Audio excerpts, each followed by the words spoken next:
Hello guys, welcome to my YouTube channel.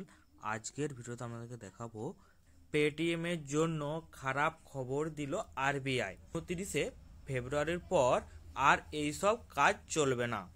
তো বন্ধুরা চলুন আজকে আপনাদেরকে দেখিয়ে দিই 29শে ফেব্রুয়ারির পরে পেটিএম কেন চলবে না, আপনাদেরকে জানিয়ে দিই। তো বন্ধুরা এখানে দেখতেই পারছেন লেখাই আছে জোরদার ধাক্কা পেটিএমকে, তাদের যাবতীয় লেনদেনের ওপর নিষেধাজ্ঞা জারি করলো রিজার্ভ ব্যাঙ্ক অফ ইন্ডিয়া। আগামী 29শে ফেব্রুয়ারি 2024-এর পর থেকে আর ব্যাংকিং পরিষেবা দিতে পারবে না পেটিএম, ফলে বন্ধ করে দিতে হবে তাদের যাবতীয় লেনদেন। এই ঘটনার জেরে বৃহস্পতিবার শেয়ার বাজার খুলতেই পেটিএমের অভিভাবক সংস্থা 197 কমিউনিকেশন শেয়ার দর 20% পড়ে যায়। লাগাতার অনিয়ম এবং নিয়ন্ত্রণকে নির্দেশ না মানায় বুধবার আরবিআই বিজ্ঞপ্তি জারি করে পেটিএম পেমেন্ট ব্যাংক এবং পেটিএম স্মল ফাইন্যান্স ব্যাংক এর লেনদেনের ওপর নিষেধাজ্ঞা জারি করেছে। এর ফলে ফেব্রুয়ারি মাসের পর থেকে আর গ্রাহকদের থেকে টাকা জমা বা ধার দেওয়ার মতো কাজ করতে পারবে না পেটিএম।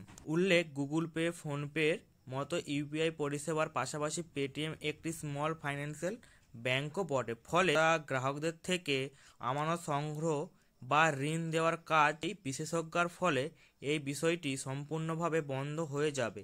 পেটিএম পেমেন্ট ব্যাংকের যাবতীয় কার্যকলাপ বন্ধের নির্দেশ কার্যত দেওয়া হয়েছে। পেটিএম এর ওপর এমন বিশেষজ্ঞা চাপতে পারে এটা আগেই অনুমান করা গিয়েছিল। 2022 সালে মার্চ মাসে পেটিএম পেমেন্ট ব্যাংকের নতুন গ্রাহক নিতে নির্দেশ দেয় আরবিআই।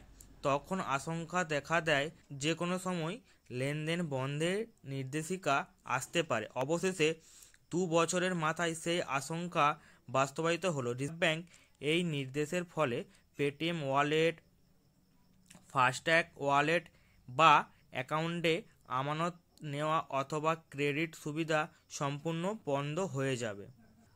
আরবিআই এই নির্দেশ গ্রাহকদের উপর কতটা প্রভাব পড়বে, তো চলুন বন্ধু দেখিয়ে দিই। পেটিএমের অবস্থা নিয়ে গ্রাহকদের মধ্যে অনেক দিন ধরেই সংশয় ছিল, ফলে রিজার্ভ ব্যাংকের এই নির্দেশের ফলে তারা যে খুব অবাক হয়েছেন এমন নয়, বরং এরকম প্রস্তুতি ছিল। আরবিআই এর নির্দেশের ফলে গ্রাহকদের সরাসরি ক্ষতিগ্রস্ত হওয়ার আশঙ্কা কম, কারণ ওয়ালেট বা অ্যাকাউন্টে টাকা থাকলে সেটি 29শে ফেব্রুয়ারির পর গ্রাহকরা ব্যবহার করতে পারবেন। তবে 29 ফেব্রুয়ারির পর থেকে আর অর্থ জমা করা যাবে না। তবে যে গ্রাহকরা পেটিএমে ক্রেডিট লাইনে সুবিধা উপভোগ করতেন তারা এই সিদ্ধান্তের ফলে সমস্যায় পড়বেন। ইউপিআই পেমেন্ট নিয়ে কি নির্দেশ দিয়েছেন আরবিআই? পেটিএম শুধু পেমেন্ট ব্যাংক নয়, এটির অ্যাপ দিয়ে গুগল পে, ফোনপের মতন ইউপিআই লেনদেন করা যায়। রিজার্ভ ব্যাংকের এই নিষেধাজ্ঞা পেটিএমে ইউপিআই লেনদেনের উপর প্রভাব ফেলবে না, কারণ পেটিএম পেমেন্ট ব্যাংকের সঙ্গে সরাসরি সংযোগ নেই তাদের ইউপিআই অ্যাপে। তাই আগের মতোই পেটিএম ব্যবহার করে বিনা ঝঞ্ঝটে ইউপিআই পেমেন্ট করতে পারবেন। বস্তুত রিজার্ভ ব্যাংকের নিষেধাজ্ঞার ফলে পেটিএম মার্চ মাস থেকে একটি ইউপিআই অ্যাপ হিসাবে কেবলমাত্র কাজ করতে পারবে। যদি আগামী দিনের আরবিআই তাদের ওপর থেকে আবার নিষেধাজ্ঞা তুলে নেয়, সেক্ষেত্রে পুরনো পরিস্থিতি ফিরে আসতে পারে। তবে সেই নিষেধাজ্ঞা নিয়ে পেটিএম বা সংস্থার সিইও বিজয় শেখর শর্মা কোনো মন্তব্য করেননি। তো এই ছিল আজকে আমার ভিডিও যদি ভালো লেগে থাকে তাহলে চ্যানেলটাকে অবশ্যই সাবস্ক্রাইব করে দেবেন।